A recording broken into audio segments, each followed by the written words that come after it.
Tiatira, melhor dizendo. Apocalipse capítulo 2, a partir do versículo 18. Você que está com a sua Bíblia, nós estamos numa série de estudos, nós já estudamos outras cartas. Nosso propósito é estudar as 7 cartas. Hoje nós estamos na 4ª carta à igreja em Tiatira. A partir do versículo 18 de Apocalipse capítulo 2, diz assim a palavra de Deus: ao anjo da igreja em Tiatira escreve: estas coisas diz o Filho de Deus, que tem os olhos como chama de fogo e os pés semelhante ao bronze polido. Conheço as obras que você realiza, o seu amor, a sua fé, o serviço, a sua perseverança e as últimas obras mais numerosas do que as primeiras. Tenho, porém, contra você o fato de você tolerar que essa mulher, Jezabel, que se declara profetisa, não somente ensine, mas ainda seduz os meus servos a praticar prostituição e a comer coisa sacrificada aos ídolos. Dei-lhe tempo para que se arrependesse, porém ela não quer se arrepender da sua imoralidade. Eis que farei com que fique acamada e trarei grande tribulação ao que com ela adulteram, caso não se arrependa das obras que ela incita. Matarei os seus filhos. Todas as igrejas saberão que eu sou aquele que sonda mentes e corações, e retribuirei a cada um de vocês segundo as suas obras. Digo, porém, aos demais de Tiatira, a todos aqueles que não seguem essa doutrina e que não conheceram, como eles dizem, as coisas profundas de Satanás, não porei outra carga sobre vocês, tão somente conservem o que vocês têm até que eu venha. Ao vencedor que guardar até o fim as minhas obras, eu lhe darei autoridade sobre as nações, e com cetro de ferro as governará, e as reduzirá a pedaços como se fossem objetos de barro, assim como também eu recebi a autoridade do meu Pai. E eu lhes darei ainda a estrela da manhã. Quem tem ouvidos, ouça o que o Espírito diz às igrejas. Vamos orar. Pai, nós estamos gratos pelo privilégio de poder pregar a sua palavra uma vez mais a todos os corações. Senhor, a sua palavra, ela é viva, ela é eficaz. A sua palavra, ó Deus, nos confronta. A sua palavra, ó Deus, nos ajuda a entender a nossa situação e ao mesmo tempo, ó Deus, ajudar aqueles que necessitam. Que o Espírito Santo aplique a sua palavra nos corações, que vidas sejam confrontadas com o propósito da mudança, com o propósito, ó Deus, da santidade, com o propósito, Deus, da maturidade, rumo à maturidade. É o que nós pedimos em nome de Jesus. Amém, Senhor, e amém. Eu pretendo tratar nessa noite sobre o perigo da tolerância.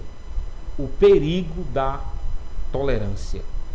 Algumas curiosidades sobre a cidade de Tiatira, a nível de contexto, vale a pena ressaltar.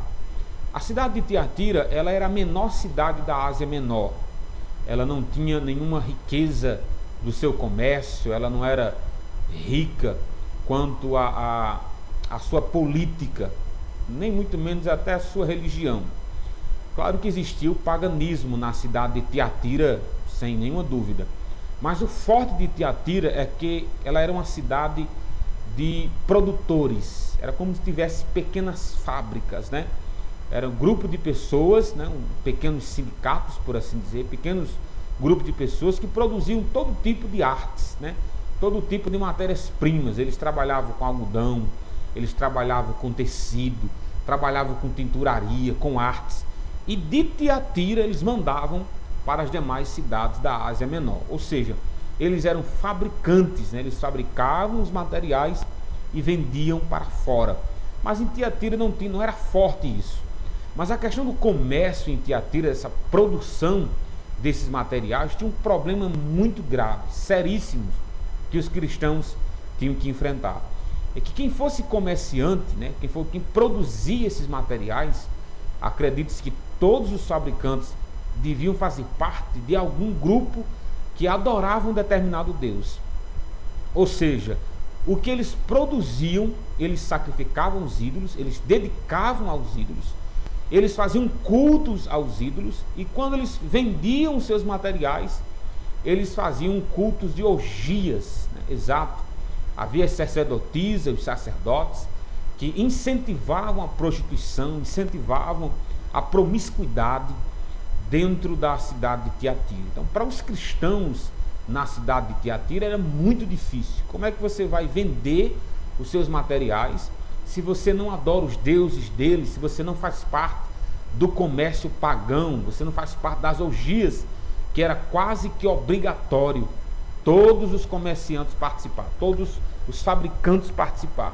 Esse é o contexto de Tiatira, uma cidade devassa, uma cidade idólatra, e ela incentivava as orgias sexuais. Diante dessa cidade, o próprio Jesus Cristo, ele se apresenta da seguinte maneira, tá? No versículo 18, ele diz: ao anjo da igreja em Tiatira escreve: estas coisas diz o Filho de Deus, que tem os olhos como chama de fogo, e os pés semelhante ao bronze polido. Ele se apresenta a essa igreja com três características. Ele apresenta a sua divindade, ele se chama Filho de Deus, aquele que é Filho de Deus. Lembrando que esse título, dedicado exclusivamente para Jesus, mostrava a sua divindade, mostrava o homem Deus que esteve sobre a terra. Ele está dizendo à igreja de Tiatira: eu sou divino, eu sou Deus, Criador dos céus e da terra. Filho de Deus é uma prerrogativa unicamente para Cristo. E ele também diz: com os olhos como chama de fogo. Lembrando que isso nos lembra um olhar, meus irmãos, que sonda, um olhar que nada escapa, um olhar aonde ele examinava toda a igreja. Um olhar com chama de fogo é como se ele dissesse à igreja de Tiatira: eu sei tudo o que acontece em vocês, dentro do culto, dentro da comunidade de vocês. Eu sou divino, eu vejo todas as coisas. Por isso que ele diz olhar como chama de fogo. É um olhar que pode consumir, é um olhar que sonda tudo o que acontece. Aí logo depois ele vai dizer: e tem os pés semelhantes ao bronze polido. Alguns têm o latão reluzente, né? Aonde representam a sua justiça, aonde representa, lembrando que um bronze polido é um bronze que foi passado pelo fogo, né? O bronze, não esteja pensando que você vai encontrar um bronze na natureza bonitinho, não. Para ser polido, ele foi queimado.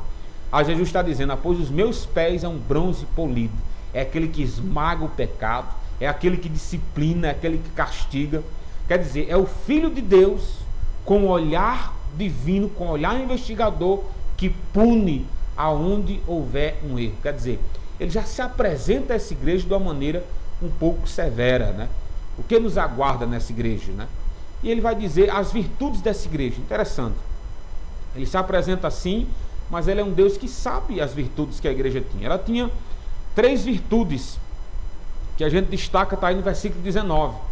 Ele diz: conheça as obras que você realiza, o seu amor e a sua fé. Já pensou? Era uma igreja amável, uma igreja que não perdeu a fé em Jesus Cristo, no Deus que ela acreditava, no Senhor ressurreto. Ela não perdeu a fé nesse quesito, nesse ponto. Ela amava aqueles que precisavam, ela ajudava aqueles que estavam necessitados, ela estava à disposição para ajudar aqueles que necessitavam. Quer dizer, era uma igreja amável, era uma igreja que tinha fé. Aí ele diz: o seu serviço e a sua perseverança. Era uma igreja que trabalhava e perseverava. Ou seja, era uma igreja viva, não era uma igreja morta, era uma igreja ativa. Se nós estivéssemos em Tiatira, com certeza nós perceberíamos o seu amor, a sua fé, o seu trabalho para com Deus. Como se não bastasse esse trabalho, essa perseverança de ajudar o próximo, a perseverança de amar a Deus e amar o seu próximo. Jesus vai dizer no finalzinho do 19: e as tuas últimas obras mais numerosas do que as primeiras. Sabe o que é isso, irmão? Sabe que qualidade é essa? É crescimento. É uma igreja que estava crescendo, ela estava se expandindo de acordo com a sua fé, de acordo com o seu amor. Ela estava se expandindo e Deus está reconhecendo isso. Cristo Jesus, ele não é cego, pelo contrário, ele conhece a sua igreja de uma maneira singular, como nenhum outro.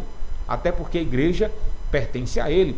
Essas são as virtudes de Tiatira: amor e fé, serviço e perseverança e um crescimento na obra de Deus. A gente louva a Deus por essas virtudes. Logo depois disso, meus irmãos, ele vai apresentar as falhas dessa igreja, o diagnóstico da igreja, como ela realmente estava, como ela estava aos olhos de Deus, aos olhos do nosso Senhor e Salvador Jesus Cristo. Ele vai apresentar alguns pecados. Eu destaquei apenas os principais. Ele diz assim, versículo 20: tenho, porém, contra você o fato de você tolerar essa mulher Jezabel, que se declara profetiza, não somente ensine, mas ainda seduz os meus servos a praticar a prostituição. Aí ele continua: e a comer coisa sacrificada aos ídolos. Só nesse versículo aqui há 3 falhas que a igreja cometia, a igreja de Tiatira. A primeira era tolerar, era aceitar uma falsa profetisa. Irmão, se existe uma falsa profetisa, é porque tem a verdadeira. Jesus não tem problema com a mulher que é profeta, que é profetisa, um homem que ensine a palavra de Deus conforme as escrituras. Jesus nunca teve problema com isso, nem a igreja primitiva. O problema aqui é que a igreja de Tiatira, ela aceitava uma falsa profetisa ensinar no púlpito da igreja, ou seja, era uma desgraça. Sabe qual o nome que essa mulher recebe? Alguns acreditam que esse nome é fictício, né? É o nome de Jezabel, é igual a doutrina de Balaão, né? O nome fictício Jezabel. Por que o nome fictício? Porque venhamos e convenhamos, irmão, quem é que ia colocar o nome de Jezabel em uma mulher? Mas as suas práticas eram tão devassas, nefastas, tão danosas para a igreja do Senhor em Tiatira, que o próprio Jesus chama ela de Jezabel. Vocês sabem quem foi Jezabel? Foi a esposa de Acabe. Acabe foi um homem frouxo nos tempos de Elias, casado com uma mulher que era bruxa. Além de ser bruxa, era sacerdotisa de Baal, né? Onde perseguiu os profetas, matou muitos profetas. Ela fez o ecumenismo, ela juntou o culto de Baal com o culto do Deus vivo, Deus criador dos céus e da terra. Ela profanou o altar do Senhor. Essa foi a Jezabel, aonde os seus dias de vida foram horríveis, como diz as Sagradas Escrituras. Então Jesus está dizendo: vocês sabiam que essa mulher que está aí ensinando dentro da igreja, ela é uma falsa profeta? E a doutrina dela, sabe qual era? Primeiro era prostituição, exatamente. Olha, não tem nenhum problema vocês se prostituírem. Deus sabe da necessidade de vocês, tá bom? Pode se prostituir, não tem nenhum problema com isso. Aí Deus disse: como é que vocês toleram uma doutrina dessa? Como é que vocês toleram uma mulher com essa doutrina diabólica, satânica? Não permitam isso dentro da minha casa. A igreja é minha e ela deve ser santa, ela deve ser pura. O pecado não deve ser ensinado, não deve ser instigado, estimulado. Imagina ensinar no púlpito. Quer dizer, a igreja tem um erro: aceitar uma falsa profetisa, aceitar o ensino da prostituição. Terceiro erro da igreja era aceitar o ensino de comer comidas sacrificadas aos ídolos. Está aí no finalzinho, né, do versículo 20, ele diz: ela ensina a comer coisas sacrificadas aos ídolos. Como eu disse, comércio, né, os produtores de Tiatira, eles tinham que fazer um culto, sacrifício aos seus deuses, para poder vender as suas especiarias, vender os seus tecidos, suas artes. Só que a Jezabel, ela dizia assim: olha, pode participar do culto, pode adorar esses deuses, não tem nenhum problema. Qual o problema da gente ter um pé na igreja e um pé no mundo? Qual o problema com isso? Aí Deus está dizendo: eu não aceito esse acordo. Ou vocês são meus, ou vocês são de Satanás. Ou vocês me pertencem, ou vocês pertencem ao mundo. Não existe acordo entre Deus e o diabo, entre a igreja e o mundo, parceria. Pelo contrário, ou nós queremos ser santos como Deus exige que sejamos, ou nós devemos ser pecadores, como o próprio Deus diz. Quer ser santo, meu filho? Seja santo mais ainda. Quer ser pecador? Então seja mais ainda, não tem nenhum problema. Pode viver a sua vidazinha, curta a vida do jeito que você quer. Aparentemente está tudo ok, aparentemente não tem nenhum problema, mas o preço do pecado, a Bíblia diz, o salário do pecado é a morte, mas o dom gratuito de Deus é a vida eterna em Cristo Jesus. Então Cristo combate esse pecado. Aí ele vai dar uma espécie de, como é que eu posso dizer, advertência. Ele apresentou as falhas da igreja, dessa profetisa, da prostituição, de comer coisas sacrificadas a ídolos. Aí ele mostra uma misericórdia. Olha como o nosso Deus é maravilhoso. Versículo 21 ele diz: dê-lhe tempo para que se arrependesse. Irmãos, a solução para uma igreja que aceita a heresia, o estímulo do pecado, a prostituição, a comida sacrificada a ídolos, é o arrependimento, meus irmãos. Cristo apresentou o pecado dessa igreja e está apresentando também a solução para isso. Ele está dizendo: eu dei tempo para vocês se arrependerem. A saída para quem tem uma vida de pecado é o arrependimento, é a mudança, é voltar para Deus, é pedir perdão pelas suas falhas e abandonar essas práticas nefastas que destroem a igreja do Senhor. Aí ele diz assim, versículo 21, estou em Apocalipse capítulo 2, versículo 21: dê-lhe tempo para que se arrependesse, porém ela não quer se arrepender da sua imoralidade. Irmãos, Deus não obriga ninguém a abandonar os seus pecados. Você abandona se quiser. Ele nos convence, Ele nos atrai pelo seu amor, por sua graça. Ele nos atrai de uma maneira extraordinária e inexplicável. Mas pode acreditar, se você quer viver em pecado, Ele não vai obrigá-lo a viver em santidade. Ele tentou convencer essa Jezabel a abandonar essa prática, deixar de se prostituir, ensinar a idolatria no meio do povo de Deus. O próprio Jesus disse: eu dei tempo para ela se arrepender. Algumas pessoas que vivem em pecado, algumas pessoas dizem assim: rapaz, Deus não faz nada, fulano está blasfemando, ele está murmurando, ele está blasfemando o nome de Deus e nada é feito. Calma, Deus pode estar dando tempo dele se arrepender.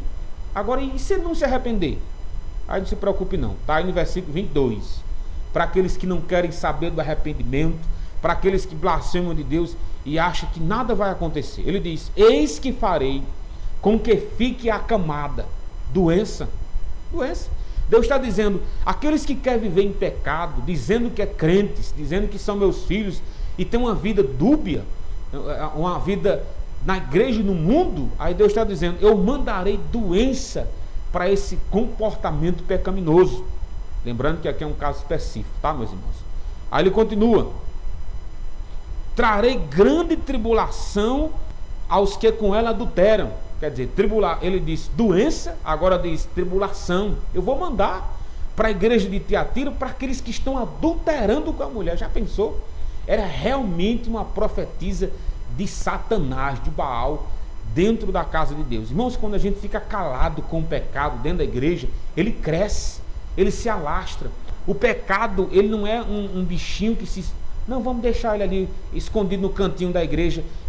Não deixar ele ali quietinho, é só esse pecado. Não, irmão, o pecado é um câncer que vai se alastrando, ele toma de conta de tudo, se nada for feito.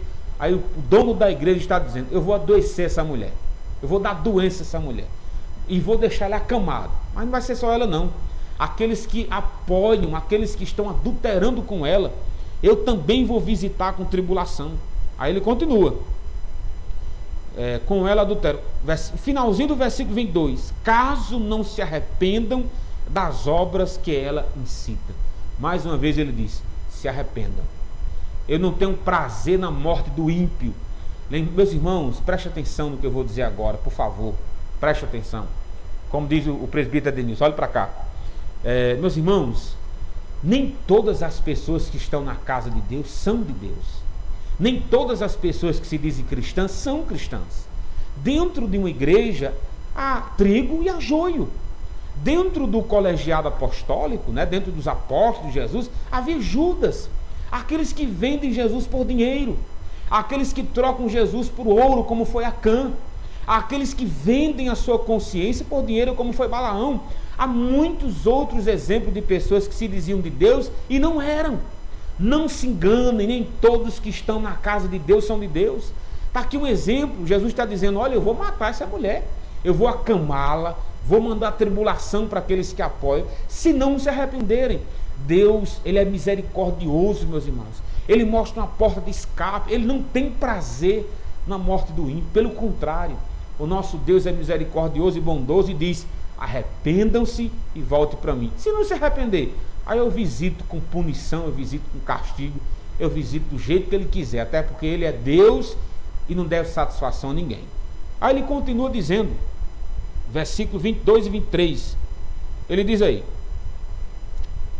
versículo 22 já foi, 23, matarei os seus filhos, continua na punição, né? Matarei os seus filhos, todas as igrejas saberão que eu sou aquele que sonda mentes e corações, e retribuirei a cada um de vocês segundo as suas obras. Sabe o que é isso? Justiça.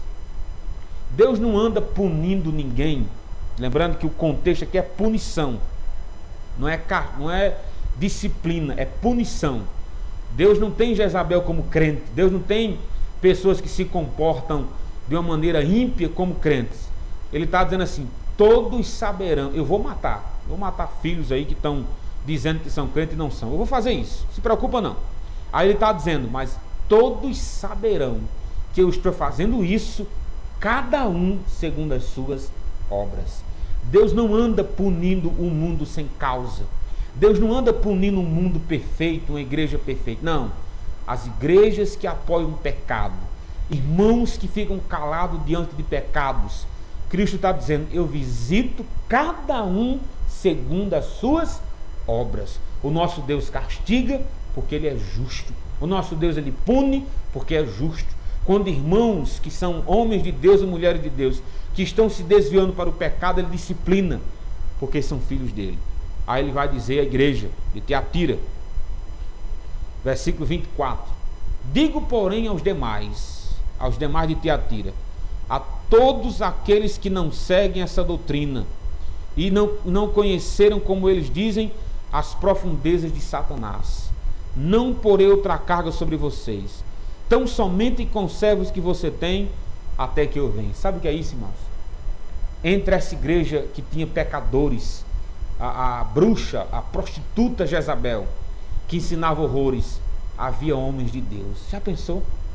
Jesus está dizendo assim, eu sei quem são os pecadores, os filhos de Satanás, que ensinam as profundezas de Satanás. Eu sei, mas eu sei quem são os meus. Eu sei quem é fiel a mim. Eu sei os meus filhos, as minhas ovelhas ouvem a minha voz e me seguem. Olha, para vocês que não apoiam essas práticas, para vocês que são contra essas práticas, não se preocupem, eu não vou colocar uma carga sobre vocês, eu só tenho uma recomendação para vocês, perseverem na fidelidade, continuem sendo fiéis a mim. Pastor, mas fulano está se desviando, fulano está se prostituindo. Deus vai pegar fulano e beltrano que está em pecado, está em desobediência, se preocupa não. E nós? Permaneçamos fiéis a Deus. Vale a pena ser fiel a Deus, vale a pena fazer diferença nesse mundo devasto. Você está achando que a gente se esqueceu do que fizeram com Jesus no carnaval desse ano? Uma promiscuidade, pegaram a imagem de Satanás e a imagem de Cristo, e Satanás vencendo, triunfando sobre Jesus. Tem gente que acha que brincar com Deus, meus irmãos, ele vai se esquecer. Não, fica à vontade, não vai ter nada não. Há uma visita de Deus, de punição para todo mundo, e a gente não deve esquecer isso. Aí Jesus está dizendo, mas se preocupa não, os que são meus, e eu faço diferença, não agora. Não há uma diferença nos salvos quanto a tribulações agora. A diferença está, meus irmãos, quando partirmos. Há uma vida eterna esperando para aqueles que são de Deus, e há uma punição eterna esperando para aqueles que não são de Deus. Ele está dizendo assim, igreja, permaneça fiel.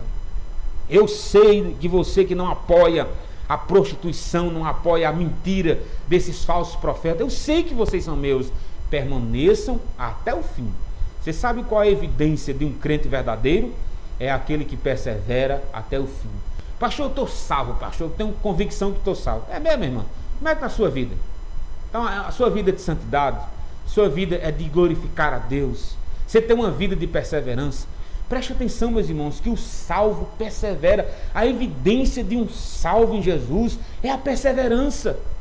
Quem tem boca diz o que quer, meu filho, mas a nossa vida deve evidenciar que somos de Deus. Por isso que ele diz, versículo 25, tão somente conservam o que vocês têm até que eu venha. Você sabe, pastor, quanto tempo eu tenho que ser fiel a Deus? Até a morte, meu filho. Bom? Pastor, se eu viver 95 anos, seja fiel durante 95 anos. É até a morte a nossa fidelidade ao nosso Deus. Logo depois disso, ele faz promessas. diante dessa igreja, que há aqueles que não eram dele, né? Diga-se de passagem, nem todos que estão na igreja são de Deus, né? Mas ele faz uma promessa para aqueles salvos, para aqueles que estavam diante dessa situação tão incômoda e infelizmente alguns estavam tolerando, não confrontavam o pecado, mas ficavam calados.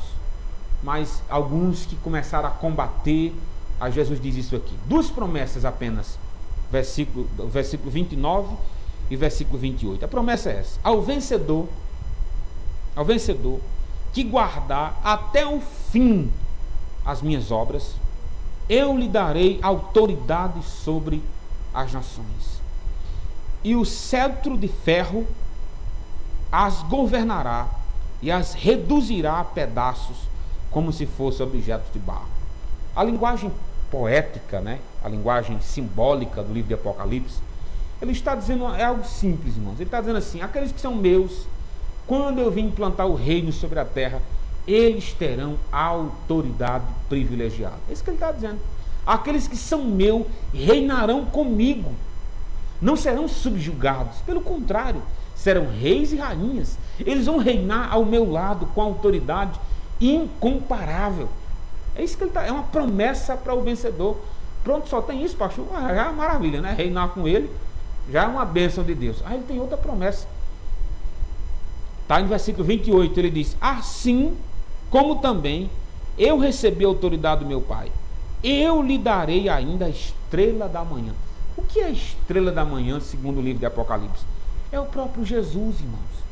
É a presença de Deus, é o acesso à estrela da manhã. Ele está dizendo: olha, vocês terão autoridade, mas não se preocupe, melhor que isso, vocês me terão com vocês para sempre. Eu estarei com vocês, tá bom? Eu darei a vocês a estrela da manhã. Lembrando que a estrela da manhã é o sol que nos dá a esperança de um novo dia. Jesus está dizendo: vocês nunca hão de perecer. Aí ele termina dando essa advertência a todos nós. A advertência é essa: quem tem ouvidos, ouça o que o Espírito diz às igrejas. Meus amados irmãos, vigiemos, pois, cuidado com a tolerância. O pecado, ele mata, ele leva o homem ao inferno. Há uma condenação eterna. Cuidado com o pecado, não brinque com ele. Satanás, ele é um estelionatário. Ele promete vida e paga você com a morte. Cuidado com o pecado, ele anestesia, né? O pecado no nosso paladar, ele é doce, mas quando ele desce ao nosso estômago, ele é fel, ele é amargo, ele é um veneno. Por isso que a gente tem que ter muito cuidado com o pecado. Todo cuidado é pouco com a desobediência a Deus. Sejamos, pois, santos, como o santo nosso Deus. Perseveremos diante de todas as tribulações, porque aquele que persevera, há um governo, há uma promessa de reinar com ele, e temos a estrela da manhã. Deus abençoe sua vida.